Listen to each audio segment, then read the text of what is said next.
Hey, how's it going? I'm Jeremy, and I'm part of Group 2 for Project 8, the measurement and analysis of rotating machinery using Simcenter Testlab Neo, the mini-project task for the mechanical engineering subject, Dynamic Systems and Control B in 2026. And together with my group mates Stephen and Naman, we are preparing this instructional video, which complements our final report for spectral analysis through using rundown data collected using a tachometer and accelerometer. This video won't be as detailed as the report, but instead provides an overview of the experiment and introduces the equipment used.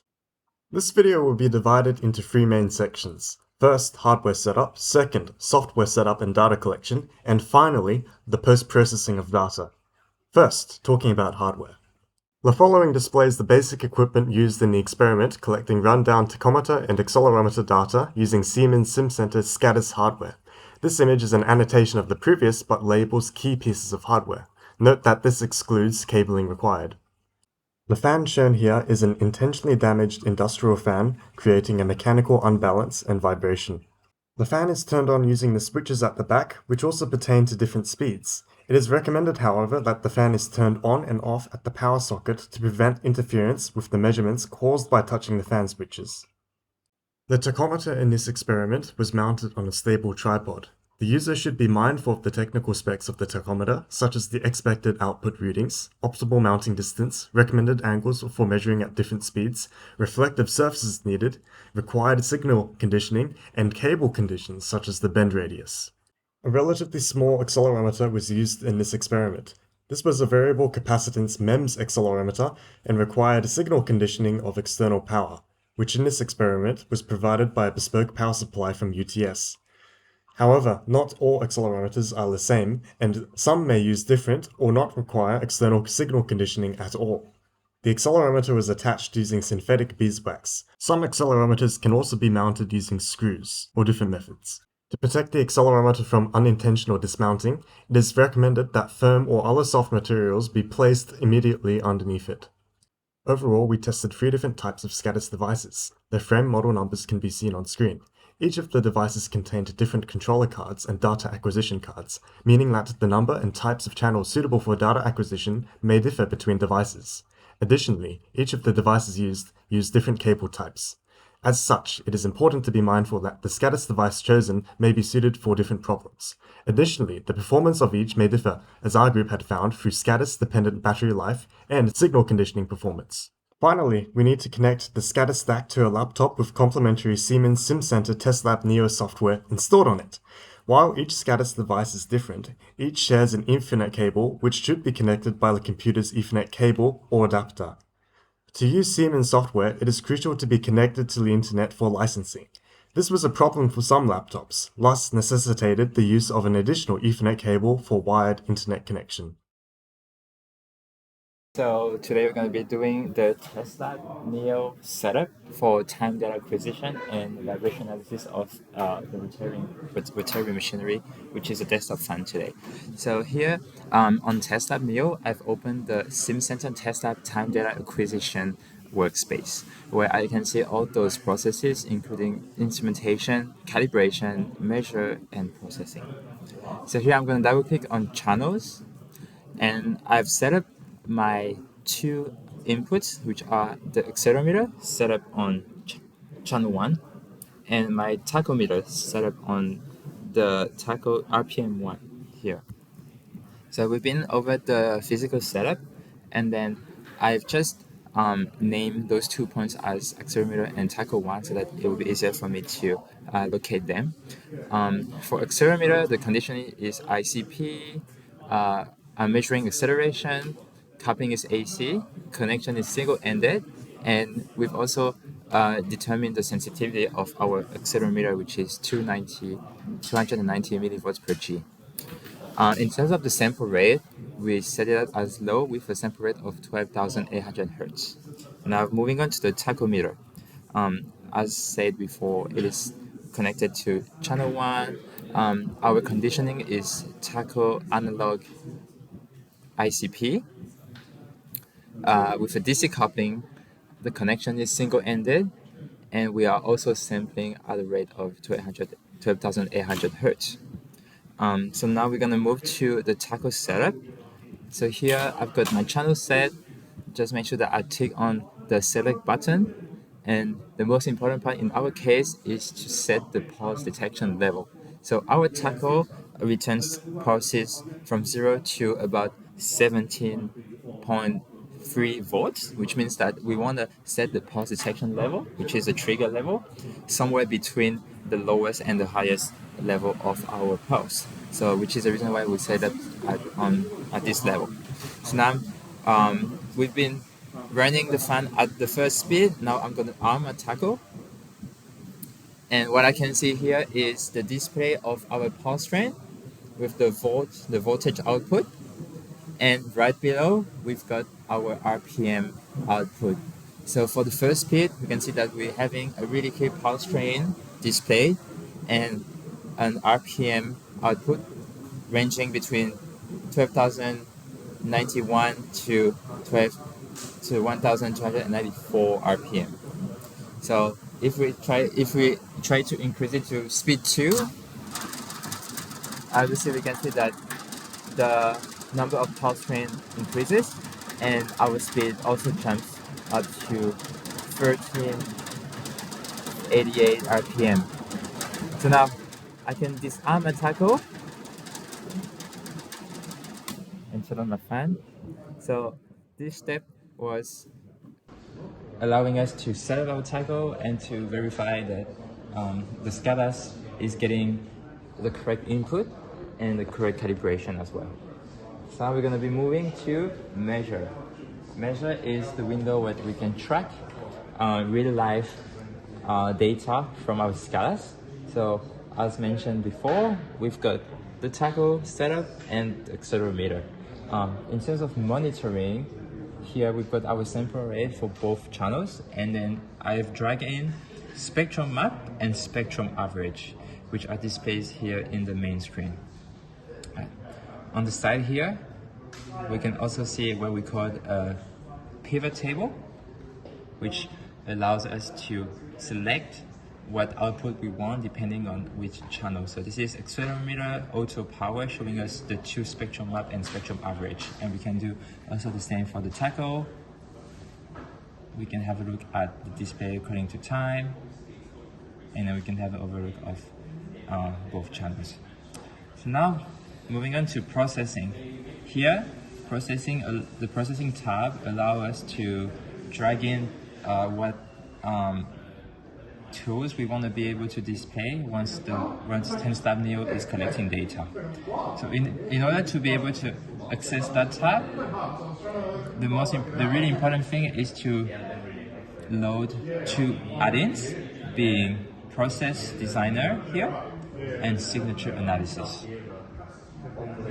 Once this is done, the first box will be input, which is a time input throughput, and I'm going to be dragging on the workspace the spectrum map with an order section downstream and the spectrum average. Then I'm going to be saving this workspace as rotary machinery, and I'm going to save this process.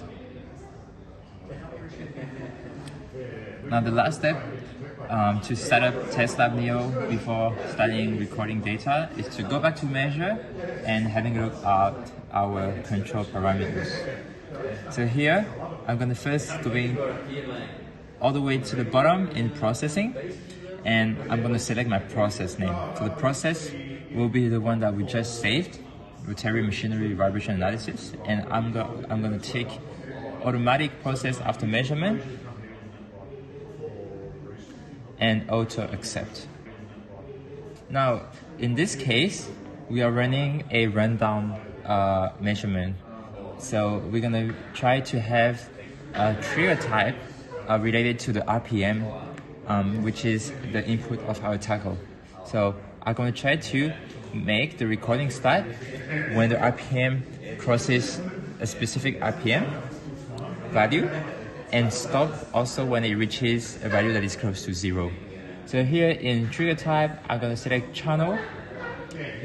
My channel trigger is tackle 1, and I'm going to be recording for speed 1. So our first speed was around 1,280 RPM. So I'm gonna start recording data after it passes 1250 RPM.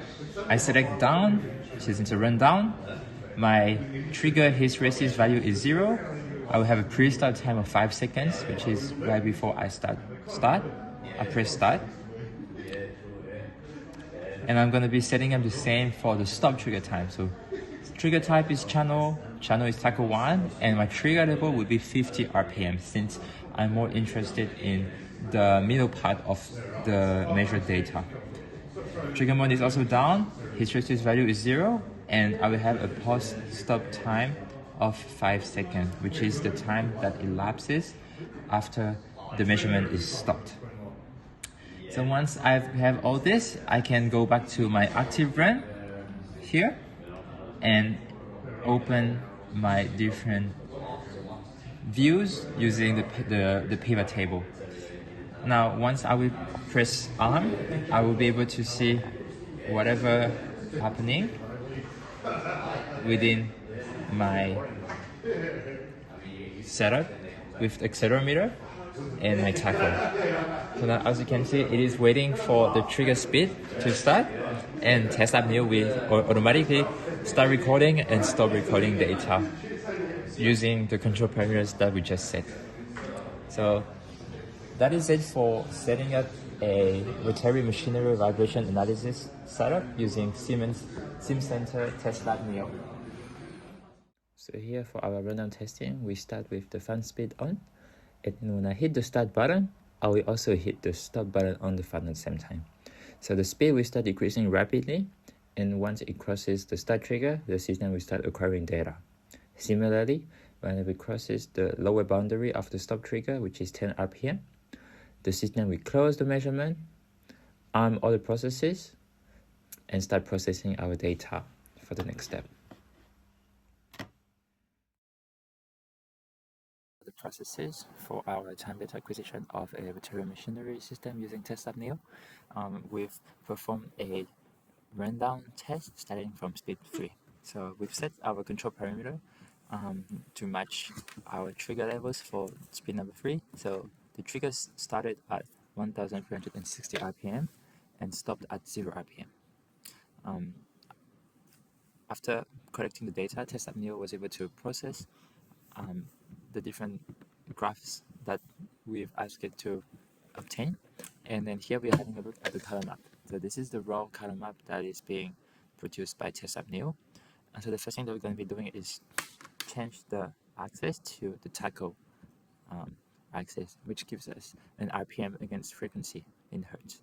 And then you can see that here we want to zoom into that first part of the graph. So we can change the limits of the x-axis to, let's say, 0 to 300 hertz. So in that specific case, we're able to identify some lines, and then we want to be able to plot now the different harmonics to observe our first, second, third, fourth orders, and so on. So I'm gonna double click or right click on the color map anywhere and add a harmonic cursor, and I'll select order.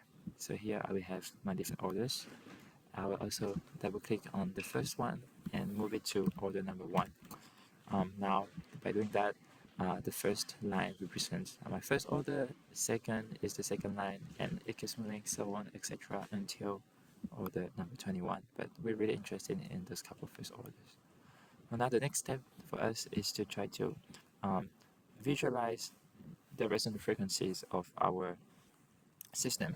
So we try to add some single cursors on the x-axis here, and then by doing that, I will be able to move it to whatever values of resonant frequencies we found during the impact model analysis. So the first one was 126, for example, and then I can also add another one here, x. I can move it manually, and then now I can have a look. That one is at 154. So by doing this, we can correlate our color map to our different harmonics, and also visualize where our system enters resonance when it matches the resonant frequencies. So that was a video summarizing how to identify different harmonics and play around with graphs and color maps on Simcenter Testlab Neo during post-processing. Thank you. The other functionality of Testlab Neo is the ability to access the desktop Neo version on Citrix to perform offline post-processing of the collected data. So here we are in Simcenter Testlab Desktop Neo on this UTS Citrix version, and we're going to open the desktop to view data. As we can see here, we've got much fewer tabs, only desktop and processing one, thanks to the add-ins we've got into.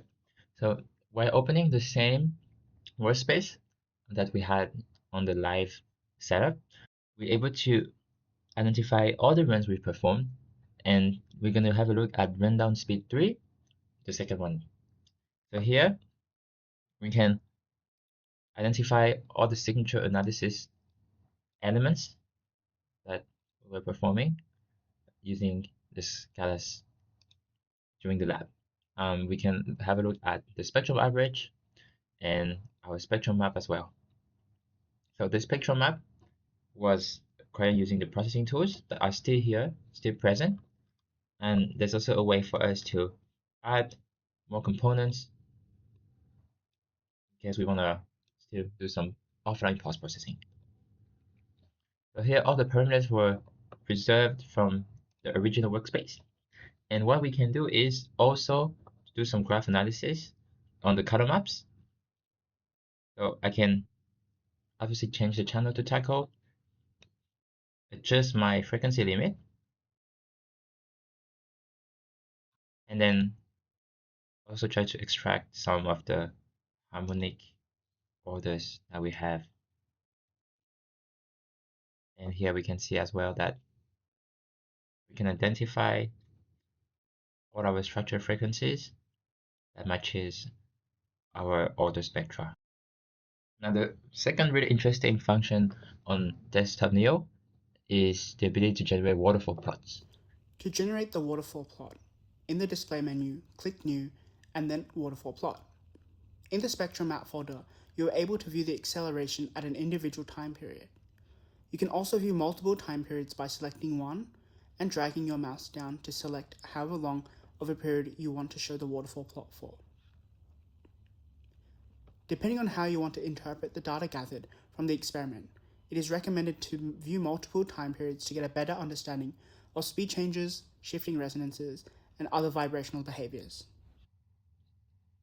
Now, another really interesting functionality will be to be able to process CSV files collected on another type of data acquisition system, for example, an oscilloscope, and to be able to perform post-processing on Testlab Neo.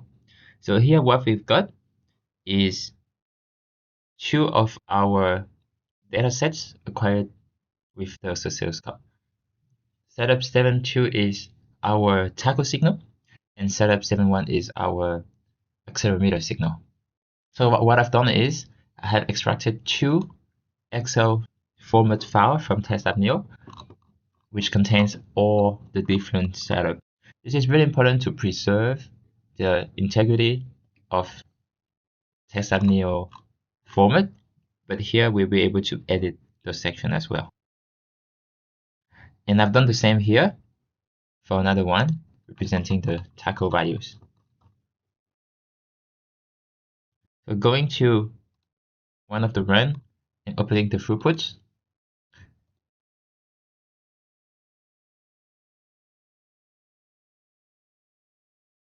I'm able to right click on the values, copy all of them, and paste them into a new Excel spreadsheet. Now, if you look a bit closer, what I did is I copied all those values from my oscilloscope and I pasted them into the corresponding columns and rows of my desktop Neo Excel file. And I did the same here for my accelerometer, which I converted to G's, of course, using the accelerometer sensitivity. So here I put my values and my file is ready. Going back to Testlab Neo, I will be able to open the processing tab and access all my CSV files. And those are the ones that I will use to populate my input basket. So here I can select the modify Excel file, add it to my input basket, and add the accelerometer as well. And here I can see that 2 items are selected in my input box. So I can run the post-processing. I'm going to accept the results, and then going back to my desktop, I'll now have an Excel demo run and an Excel accelerometer run. So if I have a look, I will have my signal analysis with spectrum average as well as my spectral map.